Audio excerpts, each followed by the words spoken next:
Setelah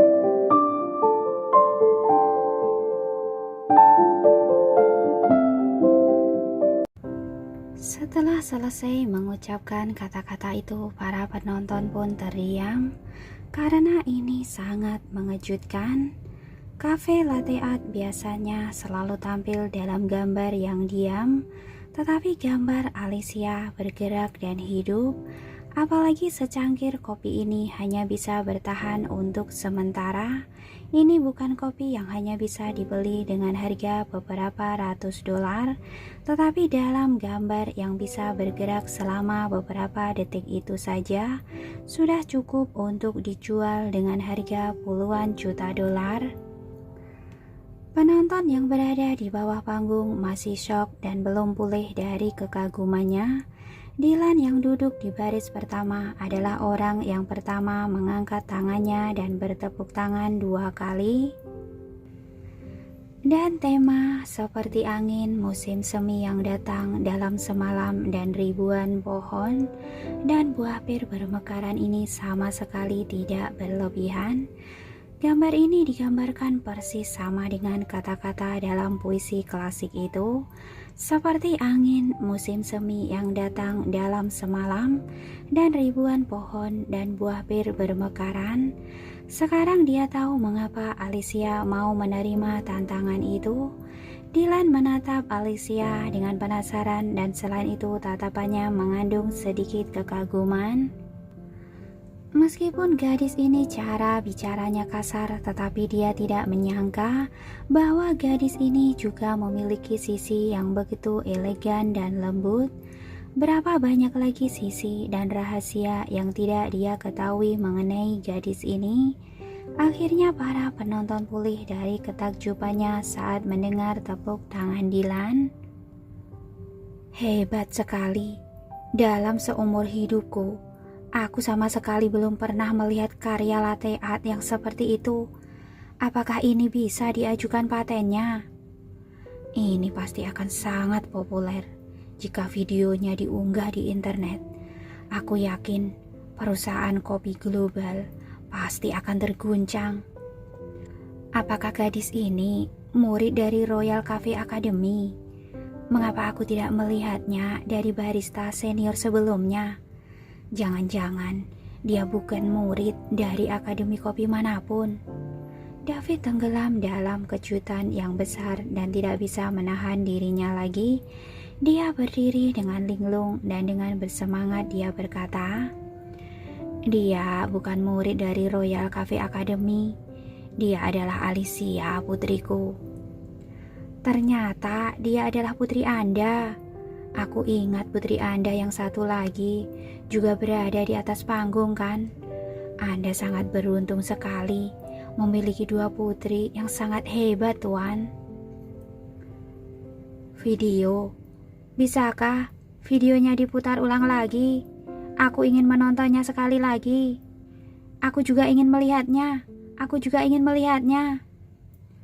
Bolehkah aku mencicipi kopi itu 1 teguk saja? Pak, bolehkah aku mengenal putri Anda? Aku CEO dari Cat's Ear Cafe. Aku juga ingin berkenalan denganmu. Aku CEO dari XXKP.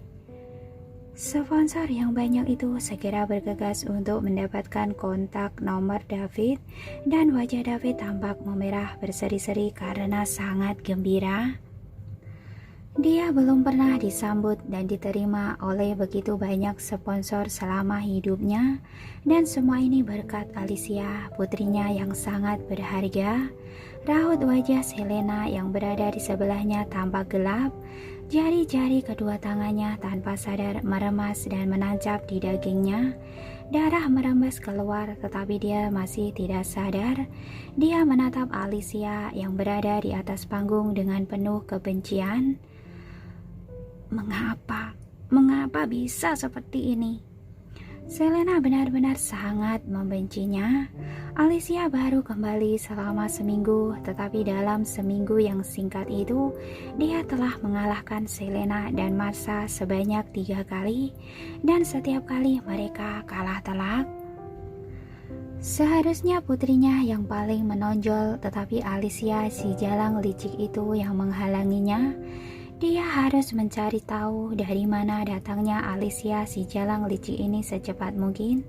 Dibandingkan dengan Selena, Marsha yang berada di atas panggung tampak lebih gelisah. Saat dia melihat gambar buah pir yang bermekaran dan jatuh, kejutan di hatinya tak dapat ditambah lagi, tetapi malah digantikan dengan kemarahan yang mengerikan. "Kau dasar pembohong!" Marsha dengan cepat mendekati Alicia, lalu meraih kerah bajunya dan bertanya, "Bukankah kau tidak bisa minum kopi? Mengapa kau bisa membuat latte art? Dasar pembohong! Kau ini benar-benar pembohong!" Ekspresi wajah Marsha tampak mengerikan. Alicia memandang Marsha dengan dingin dan memperingatkan, "Lepaskan tanganmu. Aku tidak akan segan-segan untuk bersikap kasar jika kau masih tidak mau melepaskannya." Selama ini dia memang sudah terlalu sopan kepada Marsha. Marsha yang sedang marah itu tiba-tiba menatap mata Alicia dengan dingin, seperti ada sebongkah gunung es besar saja yang tersembunyi di mata Alicia, seolah-olah bisa membekukan orang apapun itu. Marsha belum pernah melihat mata yang begitu dingin dan menakutkan, dan untuk sesaat Marsha tampak tercengang. Lalu Alicia dengan tidak sabar menarik tangan Marsha yang sedang memegang kerahnya dan berkata kepada si pembawa acara, "Tuan, adikku ini sepertinya agak sedikit emosional. Tolong bawa dia ke belakang panggung untuk menenangkan diri." Sebelum si pembawa acara sempat berbicara, ada dua pengawal berpakaian hitam melangkah maju dan membawa Marsha pergi. Alicia tidak membawa pengawal ketika kembali ke Cina kali ini, jadi dia tampak tercengang ketika melihat ada dua pengawal yang membawa Marsha pergi. Detik berikutnya, dia melihat langkah kaki yang mantap dari pria jangkung dan kekar sedang berjalan ke arahnya selangkah demi selangkah. Dia adalah Tuan Muda Torres. Sebenarnya dia memiliki wajah yang sangat mempesona dengan rahang yang tegas, dan ketika dia tidak tersenyum, wajahnya tampak dingin dan tidak dapat ditebak. Mungkin karena pancaran cahaya panggung sehingga wajahnya terlihat jauh lebih lembut sekarang. "Apakah kedua pengawal itu milikmu?" tanya Alicia. Dylan berhenti di sekitar setengah meter jaraknya dari Alicia, lalu dia mengulurkan tangan kanannya ke Alicia dan berkata, "Selamat, Anda telah menjadi brand ambassador Cafe Skywall kami. Francis Cafe Skywall ini berada di bawah Torres Group. Jadi di kemudian hari, kami akan bekerja sama dengan Anda. Aku akan meminta pengacaraku untuk menghubungi Anda." Sebelum Alicia dapat berbicara lagi, tiba-tiba terdengar suara David. "Tuan Muda Torres, terima kasih telah memberi Sasha kesempatan ini. Nantinya Anda dapat meminta pengacara untuk menghubungi saya. Dia masih muda dan tidak tahu apa-apa mengenai kontrak. Di kemudian hari, aku akan menjadi manajernya dan Anda bisa menghubungi aku." Dylan tersenyum dengan enggan kepada David dan berkata, "Kalau begitu, lain kali akan kami hubungi." Melihat Dylan yang hendak pergi, lalu David dengan cepat menghentikannya dan berkata, "Tunggu, Tuan Muda Torres. Demi kenyamanan kita berhubungan, bolehkah Anda memberikan aku kartu nama Anda?" Dylan menatap David dengan dingin. Melihat situasi ini, asisten yang berada di sebelahnya langsung berkata, "Kartu nama Tuan Muda Torres dibuat secara khusus. Tidak semua orang dapat meminta kartu namanya. Aku akan menghubungi Anda jika ada sesuatu hal di sini, dan Anda tidak perlu menghubungi kami." David tampak tersipu dan terbatuk dengan canggung, dan dia tidak berani bertanya masalah kartu nama lagi. Alicia yang berada di sebelahnya tampak terkejut saat mendengar ucapannya. Itu kan hanya kartu nama saja, mengapa reaksi asistennya begitu besar? Setelah Dylan pergi, mau tak mau Alicia bertanya kepada David dengan penasaran. Papa, mengapa dia tak ingin memberikan selembar pun kartu namanya? Apakah kartu namanya memiliki arti khusus? Tentu saja, nak, ujar David sambil memandang Alicia seperti ayah yang penuh kasih sayang. Lalu dengan sabar dia menjelaskan, kartu nama Tuan Muda Torres tidak dapat diberikan kepada sembarangan orang. Siapapun orang yang telah dia berikan kartu namanya itu menunjukkan bahwa dia telah menganggap orang itu sebagai keluarganya, dan siapapun akan bersikap hormat kepada orang yang memiliki kartu Tuan Muda Torres, dan orang itu pun bebas keluar masuk dari gedung Torres Group. Alicia tanpa sadar menyentuh sakunya dengan tangannya. Di sakunya ada kartu nama Dylan yang diberikan kepadanya tadi. Jika seperti apa yang David katakan, bukankah dia hampir saja membuang sebuah harta karun? Tetapi dia tidak mungkin akan mau menggunakannya. Meskipun jika nantinya mau digunakan, juga dia tidak akan memberikannya kepada seseorang seperti David, karena itu sama saja dengan menyia-nyiakan kegunaan kartu itu. Jadi, nak, ujar David melanjutkan, setelah kau bekerja sama dengannya untuk waktu yang agak lama, mengenalnya lebih dekat, lalu kau harus meminta kartu namanya untuk papa begitu kau mendapatkan kesempatan itu. Apakah kau mengerti? Alicia mencibir di dalam hatinya, tetapi dia tetap menganggukkan wajah dengan patuh. Oke, papa, dia berkata sambil menambahkan, Papa, sebagai brand ambassador, aku membutuhkan pengetahuan tertentu. Sekolahku tidak tinggi. Di kemudian hari, bolehkah aku meminjam ruang bacamu untuk kupakai membaca? Aku lihat ada banyak sekali buku di ruang bacamu itu. Mungkin saja di dalam sana ada petunjuk tentang penyebab kematian Mama. Tidak sembarangan orang yang bisa keluar masuk ruang baca David dengan mudah.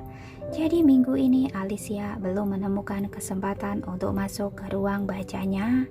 David tampak ragu-ragu sejenak, lalu ia mengangguk dan berkata, Iya, tetapi jangan mengobrak-abrik dokumen dan sejenisnya di ruang baca itu. Oke, terima kasih papa, ujar Alicia sambil tersenyum manis yang membuat orang-orang di sekitarnya terpesona.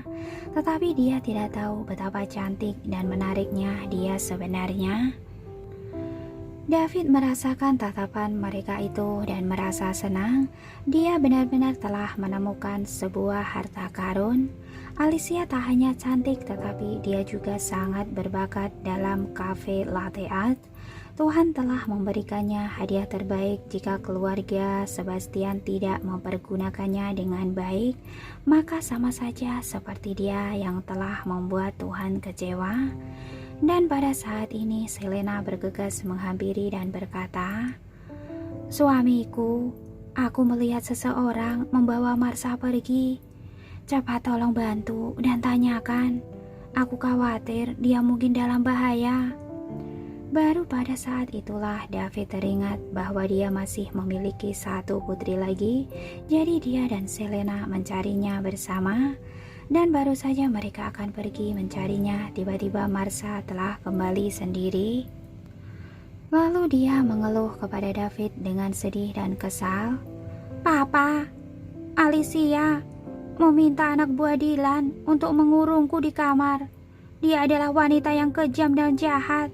Kau harus membantuku dengan memberinya pelajaran baik-baik. Wajah David langsung tenggelam dan dia berbicara dengan menekan suaranya yang serak. Omong kosong macam apa itu?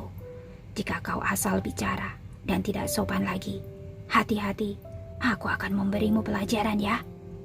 Marsha tampak terkejut dan dia langsung menutupi wajahnya yang seakan hendak dipukuli. Wajahnya yang dipukuli waktu itu bengkaknya baru hilang setelah dikompres dengan es selama 3 hari dan giginya yang patah juga belum diperbaiki. Marsha mundur 2 langkah karena ketakutan. Dia tidak mengerti mengapa ayahnya menegurnya padahal jelas-jelas itu salah Alicia.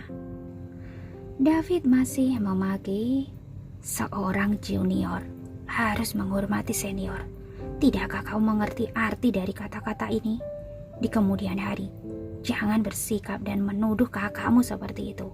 Kalau sampai aku mendengarnya lagi, aku tidak akan memaafkanmu. Mama, ujar Marsha dengan gemetar dan air mata yang menggenangi matanya. Selena lalu memegang bahunya, menenangkannya dan berkata, cepat, ucapkan selamat pada kakakmu.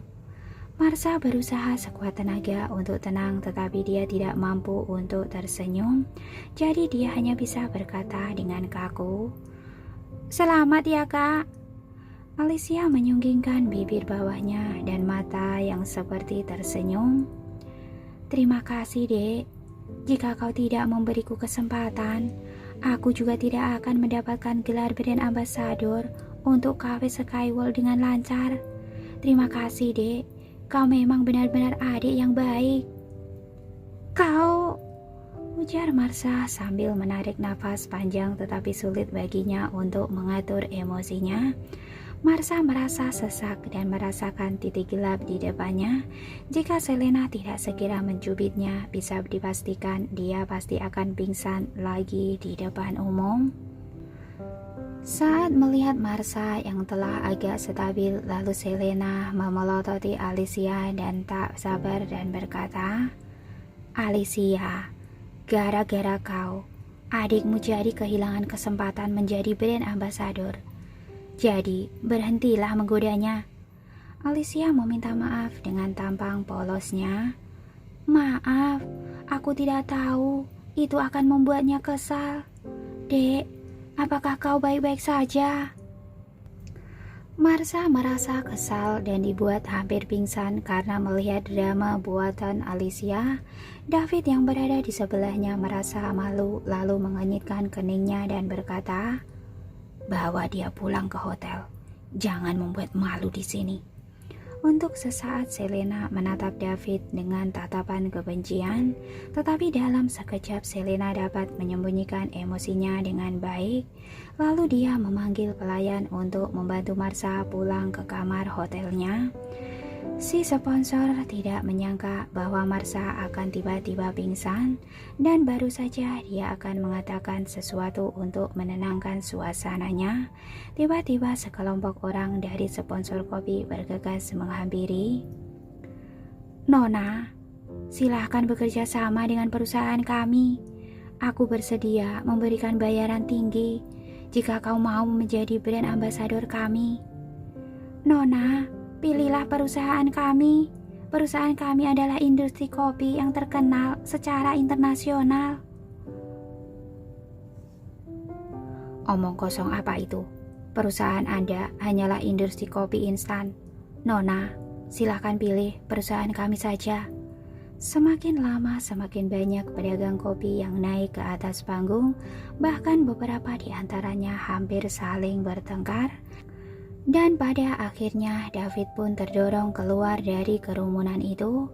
Lalu dia berdiri di luar kerumunan itu dengan bingung. Putrinya yang dari desa itu ternyata begitu populerkah? Ya benar juga, putri siapa dulu itu. Meskipun dia tumbuh dan besar di pedesaan, tetapi dia sangat berbakat, sangat mirip dengannya. David menunjukkan senyum yang tampak puas seperti seorang ayah yang penuh kasih sayang. Marsha yang sudah tiba di depan pintu acara tiba-tiba sadar kembali dengan perlahan.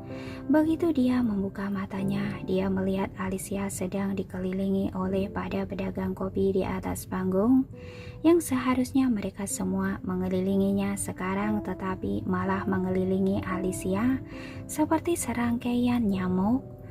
Dan semua ini karena dia memilih untuk bertarung dengan Alicia saat itu.